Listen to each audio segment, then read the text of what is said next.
produk kita sudah melalui 5 fase ini, bahkan sudah keluar paten fungsinya. Ya, jadi benar-benar luar biasa.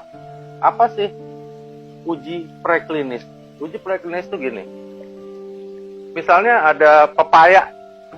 Aku dan Angga bikin produk pepaya. Dari buah pepaya, masukin sirup.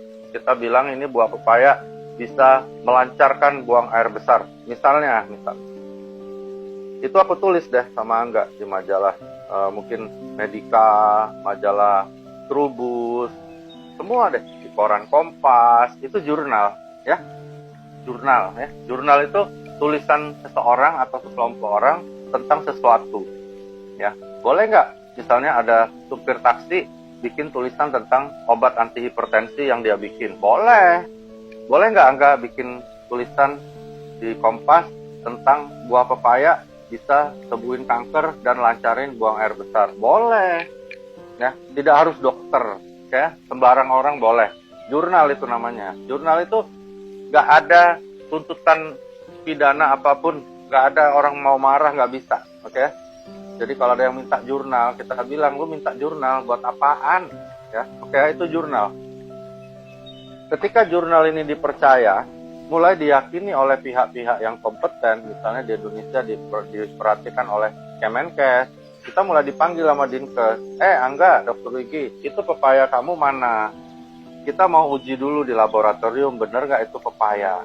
Ya, misalnya begitu ya teman-teman, itu namanya uji preklinis. Oke?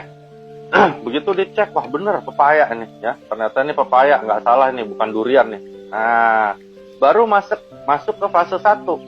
Produk aku dan Angga tadi dipanggillah sedikit orang yang sehat, ya, yang sehat. Karena takut dong, ya, masa orang banyak nanti kalau ada apa-apa kan bahaya. Nah, itu namanya fase 1. Pada orang sehat, dicobain nih. Kira-kira bahaya nggak? Ya, ada efek samping yang bahaya nggak? Dicobain deh. Tadi pepaya yang aku bikin sama Angga.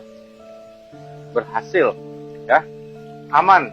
Nggak ada efek samping. Baru masuk fase 2. Ya. Oke. Ada dipanggil orang-orang yang agak susah buang air besar. Misalnya 20 orang. Yang 10 orang dikasih misalnya obat dulkolak.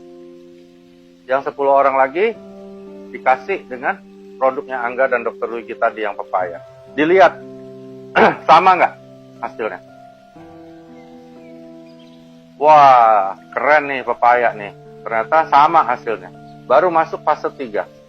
Ya. Dicari orang, banyak orang sakit, misalnya ada 2000 orang yang susah buang air besar, oke?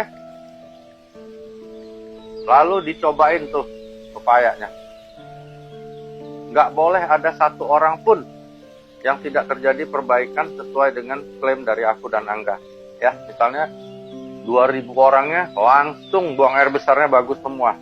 Baru naik ke fase 4 teman-teman, produk itu boleh dipasarkan. Oke ya, dengan tentunya syarat dan ketentuan yang berlaku di negara tersebut. Setelah ini, baru kita minta paten fungsi.